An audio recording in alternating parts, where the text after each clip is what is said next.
Hello everyone. तो कैसे हैं आप सब।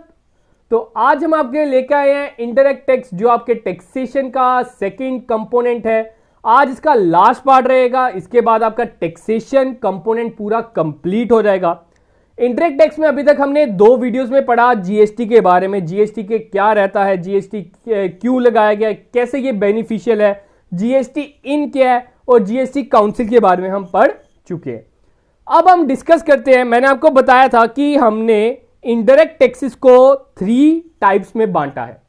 First one is GST and the other twos are custom duty and miscellaneous other taxes. GST को हमने 2 लेक्चर्स में पढ़ लिया है, तो जिन्होंने वो लेक्चर नहीं देखा, ऊपर आपको आई बटन पे प्रोवाइडेड है, आप उधर से देख सकते हो। जो बाकी 2 कंपोनेंट है, that is custom duty and other taxes, इसे आज की वीडियो में हम कंप्लीट कर देंगे। तो आज के लेक्चर के बाद मैं आपको इसकी पीडीएफ हमारे टेलीग्राम चैनल पे भी प्रोवाइड कर दूंगा। उसका नेम है आईजी क्लासेस, या आपको लिंक डिस्क्रिप्शन में प्रोवाइडेड है, आप उधर से ज्वाइन कर सकते हो। तो पहले हम बात करते हैं कस्टम ड्यूटी। आप सभी को जैसे मैं बता चुका हूं, पहले इधर अराउंड 17 टैक्सेस थे, 17 इनडायरेक्ट टैक्सेस लगते थे इंडिया में। लेकिन जीएसटी बेचारा इतना भूखा निकला, उसने सभी को खा लिया, निगल गया। उसके बाद कुछ ही टैक्सेस बच गए, जिसमें एक जीएसटी आया, दूसरा कस्टम ड्यूटी आया and the third one is miscellaneous. अब ये जो मिसलेनियस टैक्सेस भी हैं, इसमें भी कुछ ऐसे टैक्सेस हैं जो सिर्फ और सिर्फ 2 या 3 कंपोनेंट पे ही लगते हैं। ठीक है, तो उसके बारे में आपको आगे बताऊंगा। तो बढ़ते हैं आगे। तो ये हम पढ़ चुके हैं, अब हमने पढ़ना है कस्टम ड्यूटी। तो क्या है कस्टम ड्यूटी? बड़े लोग सोचते हैं custom duty is a import duty, तो आप सही सोचते हैं। लेकिन ये आप सही सोचते हैं, लेकिन कब तक? सिर्फ और सिर्फ 50% सही सोचते हैं। बाकी का जो 50% है वो आप गलत सोचते हैं। That it includes export duty also. ठीक है, तो आपने याद रखना है custom duty includes import duty and export duty. अब इंपोर्ट क्या होता है? सर, इंपोर्ट होता है purchase of goods from other country.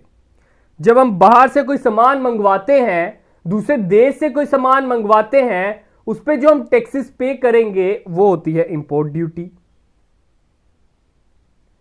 Export क्या हो गया? बाहर देश में बेचना। जब अपना सामान बाहर बेचेंगे वो हो गया एक्सपोर्ट ड्यूटी। तो कस्टम ड्यूटी असली में इंपोर्ट और एक्सपोर्ट ड्यूटी से ही डील करती है। तो कहीं पढ़ लेते हैं क्या लिखा मैंने। Custom duty is a type of indirect tax that is levied on the all the goods that are imported to the country as well as some goods exported from the country. तो इस point को ध्यान रखना, ये बड़े से students ये गलत समझते हैं कि it is only import duty, it also include export duty. The duty levied on the former is refer to as import duty. Former होता है जो पहले हमने किसकी बात की? इंपोर्ट, तो उसे हम क्या बोलते हैं? Import duty. और बाद वाला जो जिसकी हमने बात की एक्सपोर्टेड वाले की, तो उसे हम बोलते हैं export duty. To simplify it, मतलब सिंपल वर्ड्स में क्या कहना चाहता हूं मैं, एनी टैरिफ, या टैरिफ की जगह आप टैक्स भी देख सकते हो, that is introduced on goods across national borders. समझ लो हमारा ये इंडिया का आ गया नीचे वाला पार्ट। इधर जितने भी हमारे होंगे, आपके जो पोर्ट्स होंगे, जहां से भी आपके सामान आता है बाहर देश से, इधर से समझ लो कोई भी कंट्री है, उधर से सामान आएगा, इधर दोनों के पोर्ट्स पे ड्यूटीज लगेंगी, तो उन्हें हम बोलेंगे इंपोर्ट ड्यूटी या एक्सपोर्ट ड्यूटी। अब बात आती है कस्टम ड्यूटी। हमने पढ़ लिया कस्टम ड्यूटी कौन से एक्ट के अंदर आता है। तो उसकी बात करने से पहले मैं आपको एक बात बता देता हूं। हमारे कॉन्स्टिट्यूशन ऑफ इंडिया में 3 लिस्ट है, आपको ये पता होगा। सर कौन सी है? पहली आपकी आती है सेंट्रल लिस्ट, ये सॉरी सेंट्रल मैं कह रहा हूं, union list. Next one is state list and the another one is concurrent list. ठीक है, ये जो आपकी यूनियन लिस्ट है, इसमें किसकी पावर्स रहती है? दैट इज सेंट्रल, और इसमें स्टेट लेवल, और इसमें बोथ रहती है। आपको इतना पता होगा, थोड़ा सा बेसिक पता होना चाहिए।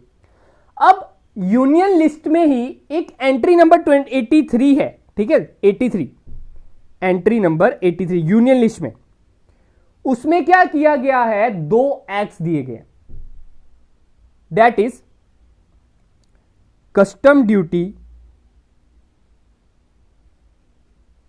1962 and the another one is, आप इधर से देख सकते हो, मैं इधर लिखा हुआ है custom act 1962 and the another one is custom tariff act 1975, जो बताता है, जो रेगुलेट करता है आपकी कस्टम ड्यूटी को। कस्टम एक्ट 1962 आपने ध्यान रखना है, आपसे पूछा जा सकता है जो आपका ये जो कस्टम ड्यूटी है ये कौन सा एक्ट रेगुलेट करता है, तो दैट इज योर 1962। लेकिन इसमें क्या है, कुछ रेट्स जो हैं वो आपको दिए गए हैं कस्टम टैरिफ एक्ट, आपने ये चीज याद रखनी। रेगुलेट कौन सा करता है, कस्टम एक्ट 1962, लेकिन कस्टम टैरिफ एक्ट बनाया गया जिसमें आपको बताया गया है कि ये स्पेसिफिक कोई प्रोडक्ट है, इस प्रोडक्ट के ऊपर आपने 5% टैक्स लगाना है, 10% लगाना है कि 15% लगाना है एंड सो ऑन। तो आपने ये याद रखना है, कस्टम टैरिफ एक्ट पास हुआ था 1975 और 1975 में पास तो हुआ था और इसमें 2 शेड्यूल हैं, आपने ये भी याद रखने हैं, it has 2 schedules. One schedule number 1 इसमें आता है, दैट इज शेड्यूल 1 में आपका आ जाता है इंपोर्ट ड्यूटी और शेड्यूल 2 में आपका आ जाता है एक्सपोर्ट ड्यूटी। आपको वैसे इसके रिलेटेड शायद से पूछे ना, फिर भी आपको इंफॉर्मेशन होनी चाहिए ताकि जब आपके सामने एग्जाम हो तो आप आंसरेबल हो, ठीक है। उसके बाद हम बात करते हैं, होप कि आपको इतना क्लियर हो गया होगा। लास्ट पॉइंट आप इसमें पढ़ सकते हो, मैंने क्या लिखा है, मोस्ट इंपॉर्टेंट रहता है, that the custom duty is only imposed on goods. वो सिर्फ और सिर्फ जो आप प्रोडक्ट बनाते हो उस पे लगता है।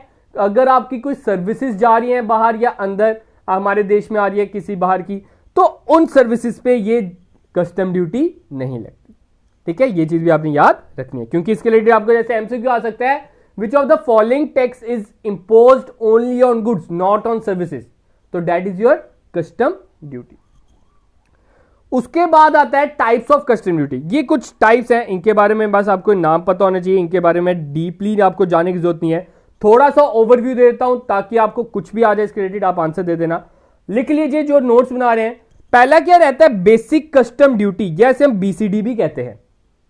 बेसिक कस्टम ड्यूटी क्या होता है, it is imposed on all the goods, सभी पे लगना है। जैसे बेसिक नाम दिया हुआ आप ऐसे याद रखते हो, ये सभी पे लगना है। इसकी रेट क्या रहती है, 5% से लेकर 10% के बीच में रहता है, किसी पे 5%, किसी पे 6, 7, 8, 9, 10 एंड सो ऑन, ठीक है। तो बेसिक कस्टम ड्यूटी के बारे में यही आपको पता होना चाहिए। नेक्स्ट आपका आता है काउंटरवेलिंग ड्यूटी, या इसे आप कह सकते हो सीवीडी, ठीक है। क्या बोलते हैं इसे, सीवीडी। तो इसको समझने से पहले आपको एक चीज पता होनी चाहिए, एक होता है इंपोर्ट एक्सपोर्ट, ये आपको पता है। अब कोई भी देश है वो क्या चाहेगा, वो क्या चाहेगा कि फॉरेन कंपनीज आगे बढ़े कि हमारी डोमेस्टिक कंपनीज आगे बढ़े। हम अपनी एग्जांपल ले लेते हैं, हम क्या चाहते हैं, इंडियन कंपनीज आगे बढ़े कि हमारी फॉरेन कंपनीज आगे बढ़े। हम चाहते हैं सर हमारी डोमेस्टिक या हमारी इंडियन कंपनीज आगे बढ़े, उनका नाम हर जगह हो। तो गवर्नमेंट भी यही चाहती है ना। तो गवर्नमेंट क्या करती है आपको पता है, अभी आगे मैंने आपको बताना है। वैसे गवर्नमेंट क्या करती है, हमारी डोमेस्टिक प्रोडक्शन पे एक्साइज ड्यूटी लगाती है। उसके कारण इनका प्रोडक्ट की प्राइस बढ़ जाता है। ऑब्वियस सी बात है, अगर ये 100 का प्रोडक्ट बना रहे हैं तो प्रोडक्ट आपका 110 का भी हो सकता है, 120 का भी हो सकता है। जितने का भी वो टैक्स लगाएंगे वो डिपेंड करता है उस पर। लेकिन जो फॉरेन प्रोडक्ट है वो तो सस्ता ही आया, उस पर तो एक्साइज ड्यूटी नहीं लगी, क्योंकि जो एक्साइज ड्यूटी है उस पर साफ तौर पे लिखा है, it is a duty on the manufacturing of goods which is done inside the India. जो इंडिया के अंदर जिनकी मैन्युफैक्चरिंग हुई है उस पर आपने एक्साइज ड्यूटी लगानी है। लेकिन वो बेचारा तो बाहर का है, तो उसके ऊपर एक्साइज ड्यूटी नहीं लग सकती। तो गवर्नमेंट ने उसके लिए अलग ड्यूटी निकाल दी और उसको नाम उन्होंने दे दिया सीवीडी। तो आपने या इसकी जगह पता है क्या लिख लो, सीवीडी की जगह आप लिख लो इट इज ए ड्यूटी, या आप कह सकते हो it is just a excise duty that are imposed on foreign goods, जो फॉरेन गुड्स के ऊपर इंपोज की जाएगी, क्योंकि हम उन पे एक्साइज ड्यूटी इंपोज नहीं कर सकते। साथ में आप लिख लो it is another name for excise duty. Next बोल रहे हैं एडिशनल कस्टम ड्यूटी या स्पेशल सीवीडी भी बोलते हैं इसे, जैसे स्पेशल बोले सीवीडी, इसकी जगह लिख लो it is a additional name for VAT. अब वैट किस लिए लगता है सर? वैट लगता है जो हमारे इधर हम जब गुड्स बेचते हैं तब वैट लगता है, तो गवर्नमेंट ने कहा इसके ऊपर आप वैट लगा दो और उसका नाम दे दो स्पेशल सीवीडी। किसके ऊपर? फॉरेन गुड्स के ऊपर, और ये कस्टम ड्यूटी के अंडर आता है। नेक्स्ट आपको बता रहा है प्रोटेक्टिव ड्यूटी। जब गवर्नमेंट अपने आप को प्रोटेक्ट करते हुए खेलना चाहती है तो यह ड्यूटी तब लगाई जाती है जब हम अपने डोमेस्टिक कंपनीज को बचाना चाहते हैं फ्रॉम फॉरेन कंपनीज। नेक्स्ट आपका आता है एंटी डंपिंग ड्यूटी। ठीक है, एंटी डंपिंग, जैसे आपको डंपिंग क्या होता है कि दबा देना, आप कह सकते डंप कर देना, आपने उसे पूरा का पूरा उसका कबाड़ के वैल्यू आप कह सकते हो, उसे भी आप डंपिंग ही बोलते हो वैसे।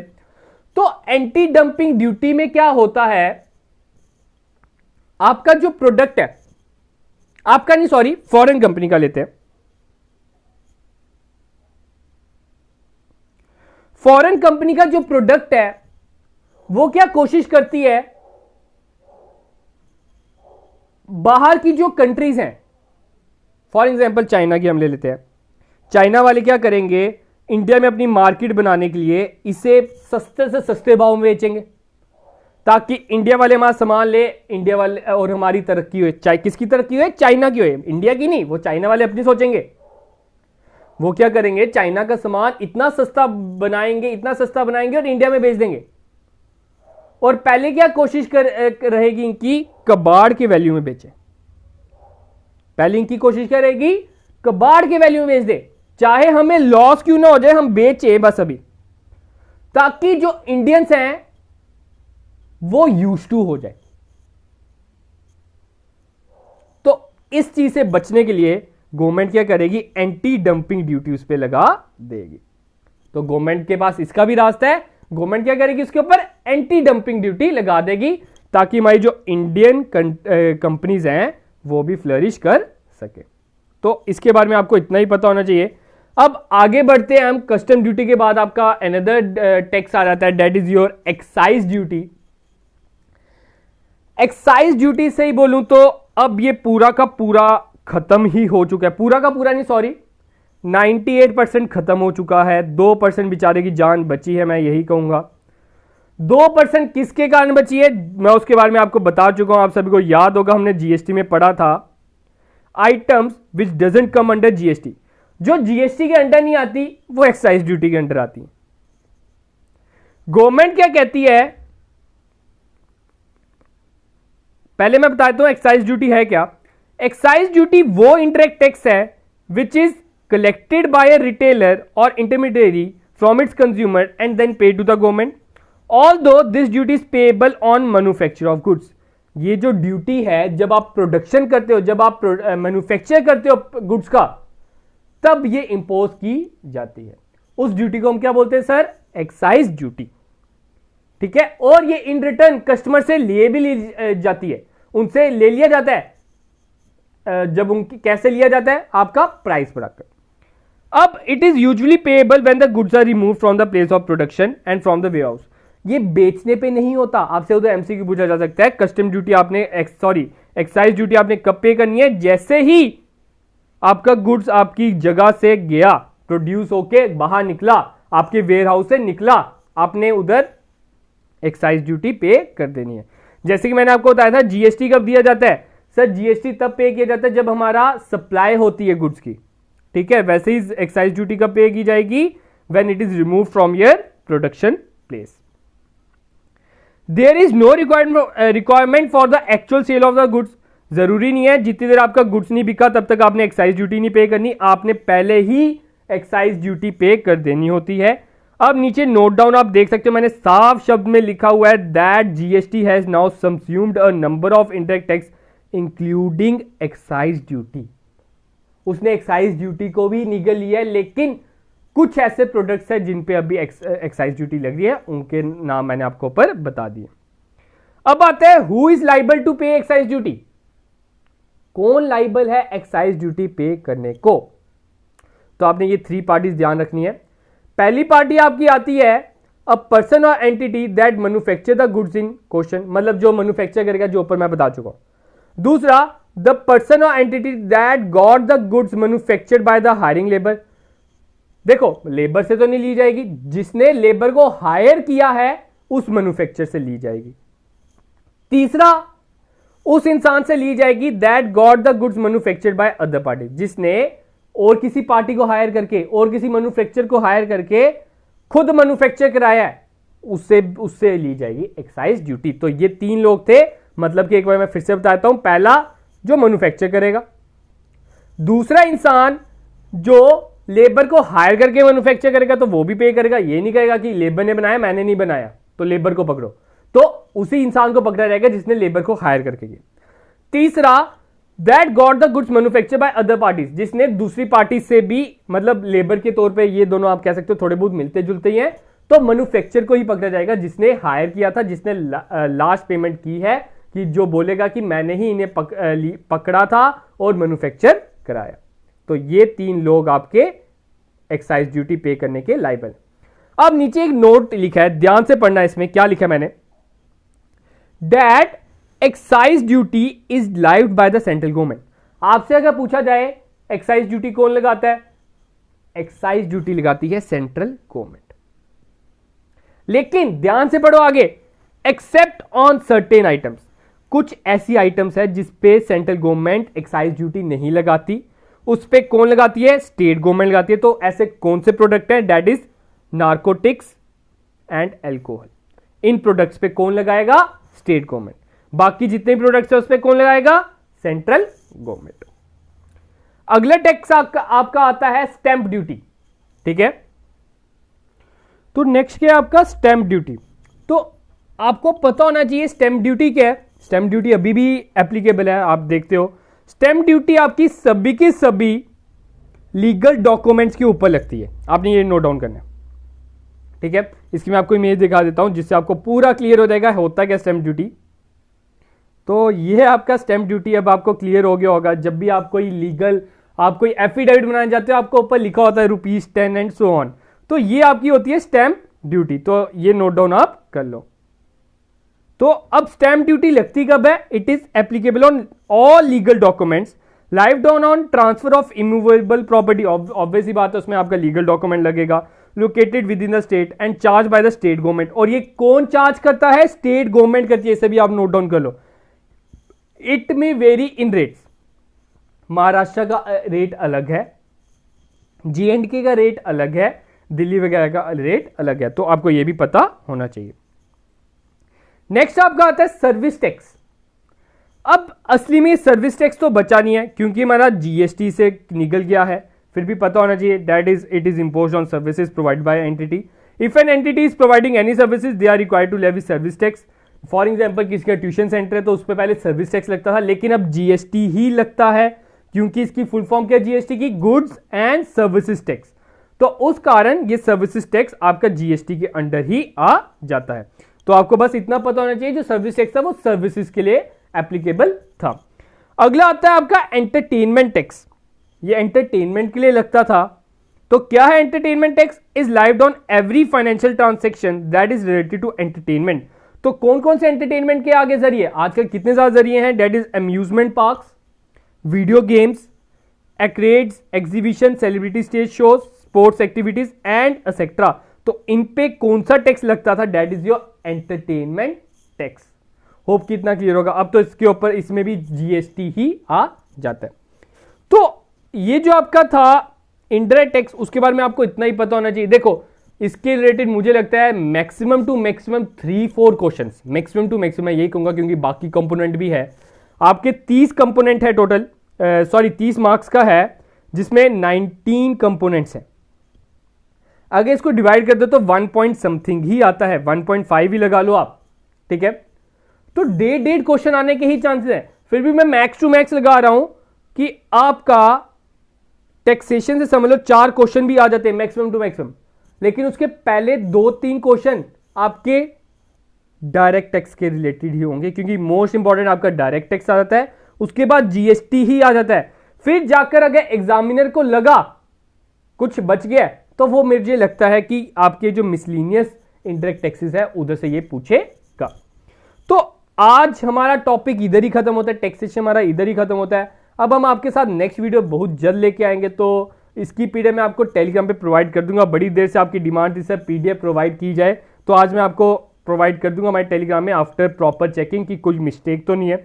तो गाइस आज की हम अपनी वीडियो इतनी रखते हैं। होप कि आपको वीडियो अच्छी लगी होगी। अगर अच्छी लगी तो लाइक बटन को जरूर दबाएं, शेयर जरूर कीजिए और चैनल को सब्सक्राइब जरूर कीजिए। तो thank you guys, have a good day and enjoy your day guys.